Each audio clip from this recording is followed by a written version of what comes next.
Bora para a parte que o pessoal tem mais medo, porque tem um pouco de cinética no meio, um pouco de matemática, mas não é complicado, gente. Vou te garantir que não é complicado, é uma questão mais de conceito. Eu vou usar uma matemática muito leve aqui, para tentar te explicar de maneira bem coerente, sem ter que decorar fórmulas, esquece isso, tá? Vou até te dar as fórmulas, mas você não tem que decorar, tem uma consciência por trás. Para explicar a parte de cinética, de desintegração. Todo o processo de desintegração radioativa, né, de decaimento alfa, beta, que a gente viu previamente, ele acontece em função do tempo. E aí tem coisas que são muito interessantes. Tem para cada elemento, para cada núcleo, para cada nuclídeo, eu tenho um padrão diferente. O urânio, por exemplo, demora milhões de anos para poder a massa inicial dele cair a metade que tem na Terra. Então vamos supor que eu tenho 1.000 quilos, 1 tonelada de urânio guardado num lugar. Depois de 4 milhões, eu acho 3,6 milhões de anos, eu vou ter meia tonelada lá dentro. O resto vai virar outra coisa. Tá? Só que tem casos que é muito diferente. Iodo, por exemplo. O iodo usado para contraste, iodo 131, se eu não me engano, é esse mesmo, ele demora dias ou horas para poder a quantidade inicial dele cair a metade inicial. Porque ele vai ter que decair rápido para poder emitir o sinal que eu quero pegar no aparelho, né, na ressonância, por exemplo, para identificar uma questão de saúde importante. Então, a meia-vida, que eu te vou falar aqui, é um parâmetro que a gente usa para poder relacionar isso. O que é meia-vida então, mano? A meia-vida é o tempo que se gasta, ou o tempo de meia-vida, né? É o tempo que se gasta para chegar à metade do valor que eu tinha inicialmente. Então, graficamente é melhor ver isso, tá? Eu nem coloquei o conceito de meia-vida para você aqui, eu vou mostrar o conceito no gráfico. Esse aqui tem um gráfico bonitinho que eu tenho, por exemplo, massa, pode ser porcentagem também. Melhor botar porcentagem, tá? Massa não é preciso não, botar porcentagem.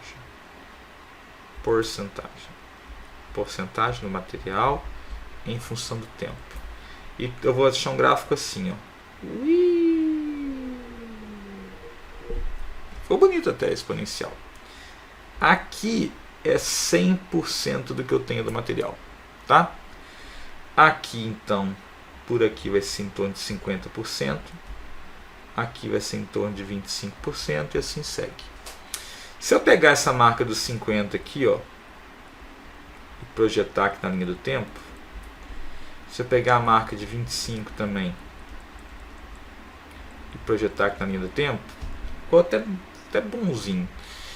Eu vi que mais ou menos aqui, ó, a cada tempo, que eu vou chamar de T meio aqui, ó, que é o tempo de meia-vida, eu decaio a metade do valor que eu tinha inicialmente. Esse é o conceito de meia-vida. Toda reação, só para entender em termos mais amplos, toda reação que depende somente de um reagente para acontecer, depende somente de existir o reagente para acontecer, ela é uma reação de primeira ordem. Tá? E isso eu vou falar mais da cinética para vocês lá, não vou nem entrar em detalhes aqui agora. Mas pensa bem, para ter decaimento, não processo, não como é que fala? Propriedade do material, eu não tenho que ter nada demais. Eu tenho que ter o material lá bonitinho. Tem que ter rádio, tem que ter iodo, tem que ter césio. Se eu tiver aquilo, ele vai decair naturalmente. Então, todo o processo de decaimento radioativo, então, é sempre de cinética de primeira ordem. Se ele é de primeira ordem, eu posso ter uma meia-vida associada a isso, um tempo de meia-vida, que é um parâmetro importante para poder até prever coisas a partir disso. Só assim, entendi. Então, meia-vida é o tempo que eu gasto para chegar à metade do valor que eu tinha inicialmente. Repara que não importa a quantidade inicial. O tempo de minha vida é fixo para cada elemento, para cada situação. Tá, vamos lá um pouquinho de matemática leve aqui. Essa curva que eu desenhei para você, ela é uma curva exponencial. Então, vamos supor, em vez de usar porcentagem, vou usar massa para ficar mais fácil. Mas pode ser porcentagem também, pode ser porcentagem, massa, número de coisas. A massa, o número de partículas, a porcentagem final que eu vou ter, vai ser igual a massa, o número de partículas, o número de coisas inicial que eu tenho, vezes E elevado a menos kt. Isso aqui é uma curva muito famosa em matemática, tá? É uma exponencial decrescente em que K é uma constante cinética, tem a ver com o próprio material, e T é o tempo que eu gasto para acontecer isso. Então, eu acho a massa, a porcentagem, a quantidade de partículas final a partir da quantidade inicial. Tudo bem.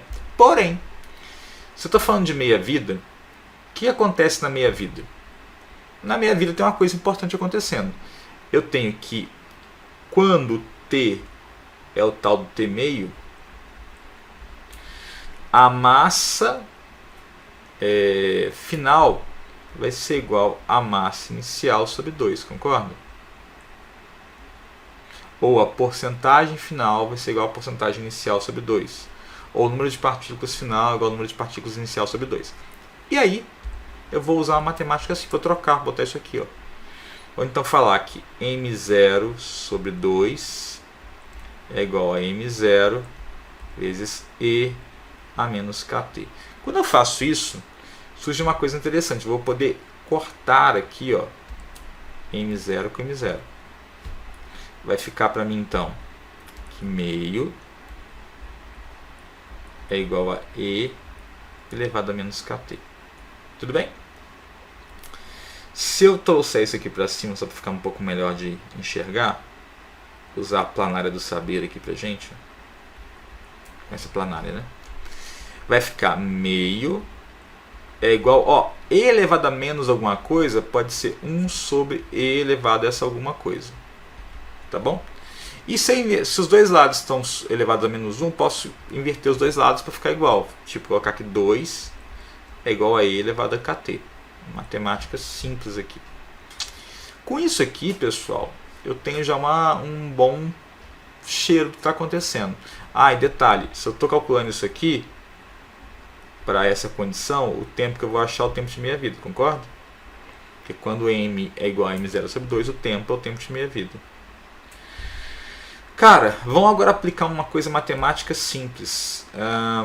Se eu usar, sabe ln, logaritmo neperiano?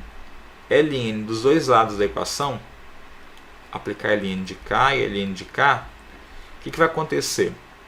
Eu vou ter ln de 2, que é um número, né, uma constante, igual a... Cara, ln, o logaritmo na base e, é a função inversa de exponencial na base e.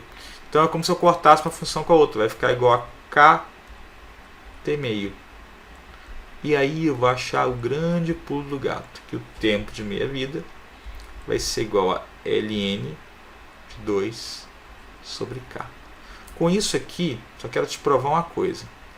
O tempo de meia vida não depende da massa inicial. Então eu provo para você que o tempo de meia vida é uma constante do material.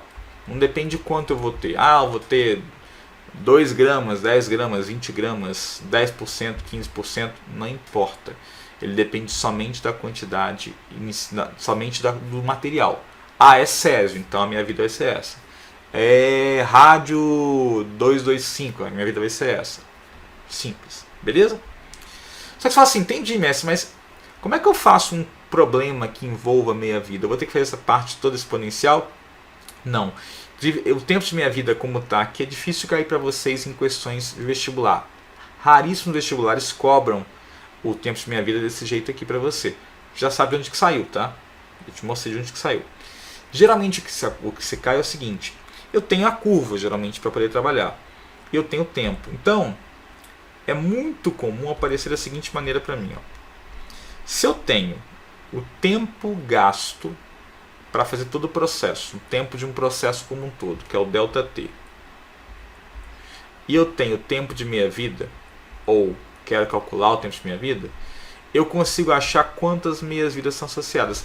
E aqui está o pulo do gato, porque eu posso te dar um problema que tenha o tempo durante tantos anos, ΔT, aconteceram 4 decaimentos. Então, 4 meias vidas aconteceram, que é o N. Eu consigo calcular o tempo de meia vida. Durante um tempo tal, com a meia vida tal, eu tenho um ΔT e T meio. Quantas meias vidas aconteceram? Eu acho N. Então aqui é a fórmula crucial e simples de você calcular o número de meias vidas. Tá? Lembrando para você quem é quem aqui, ó.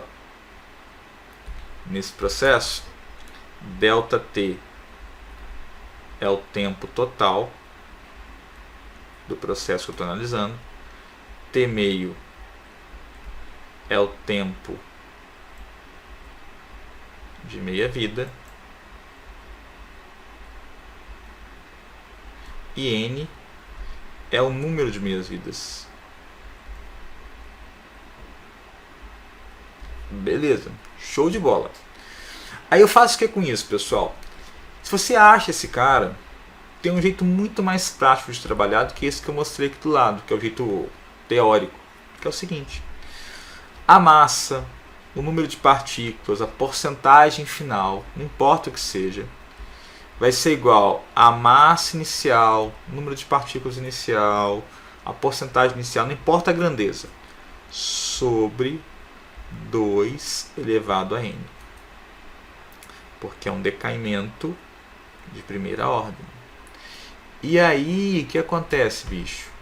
Se eu sei então o n de cima, eu consigo achar aqui quem é a massa final. Então aqui é o jeito de calcular ou prever a quantidade final. Seja massa, partícula, porcentagem, não importa. E aí eu te garanto, 100% dos exercícios caírem cobrando cinética de desintegração para você, vão cobrar uma dessas fórmulas.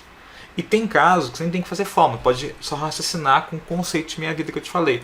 Tipo assim, se o tempo de meia-vida vale 8 anos e passaram 4 tempos de meia-vida, quanto tempo eu gastei? Bom, 8 anos, 4 meias-vidas, 32. Acabou. Então dá para fazer muita coisa de cabeça também, tá? Só para poder organizar aqui, ó. Vamos colocar aqui, ó. M. Vou botar até quantidade final, botando em massa. M0. Quantidade inicial. E o meu amigo N é o de antes lá, ó. Número de meias-vidas. Então, uma equação leva a outra. Você pode usar de baixo para chegar na de cima, ou usar de cima para chegar na de baixo. Isso aqui eu te garanto que você faz todos os casos de desintegração envolvendo cinética. É nóis.